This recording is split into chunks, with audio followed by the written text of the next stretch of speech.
আমি কিন্তু মাত্র ৩,০০০ টাকার চাকরি করতাম, বা আমার বাবার একটা বাইক ছিল, বাইকটা হচ্ছে 18 বাইক, ডায়াং। এত ঝাংড়ি বাইক আমি জন্মেও দেখি নাই। স্টার্ট দিই, এখান থেকে যাই 1 কিলো গিয়ে আবার বন্ধ হয়ে যায়, ওখানে গিয়ে আবার এমনে ঝুকাই, তেল আছে তাও চলে না। তবুও কোন মতে ঠেলে ঠুলে চালাইছি কয়েক মাস যাব। আচ্ছা, একটা পর্যায়ে গিয়ে এমন একটা অবস্থা হলো আমার পকেটের, যে তেল যে ভরবো বাইকে ওই টাকা আমার পকেটে নাই। তা আব্বাকে বললাম, আব্বা मैं माफ़ी भी मांगता हूँ, दुआ भी मांगता हूँ, আমার দ্বারা এই বাইক আর চলবে না, তোমার বাইক তুমিই রাখো। তা আব্বা বললো, কি করব বাইকটা, আমার পায়ে তো ব্যথা, আমি তো হার্টের রোগী, এটা কি সেল করে দিব? বললাম, বিক্রি করে দাও, আমি এটা বিক্রি করে সাইকেল কিনবো, সাইকেলের চাইতে ভালো হবে আমার জন্য। তো যাই হোক,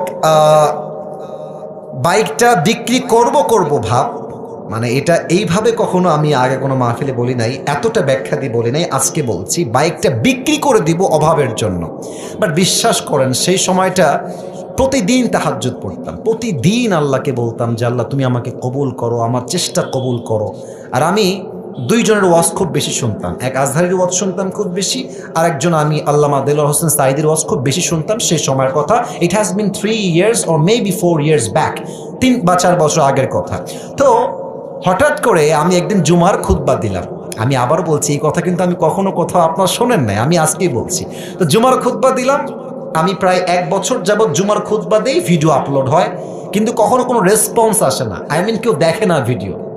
এই 10টা-20টা লাইক পড়ে, 2-1জন কমেন্ট করে, মাশাআল্লাহ, আমি তাতেই খুশি, আলহামদুলিল্লাহ, 2-1জন দেখলে আমার জন্য এনাফ, বা আমার খুশি কারণ হয়ে যাবে। তো আমার মনে আছে, হঠাৎ করে একটা ভিডিও আপলোড হলো আমাকে নিয়ে, মাশাআল্লাহ, ভিডিওর টপিক খুব ভালো ছিল, লাখ লাখ রিচ হয়ে গেল। একদিনেই মনে করেন যে 10-20 লাখ মানুষ দেখে ফেললো সেই ওয়াজটা।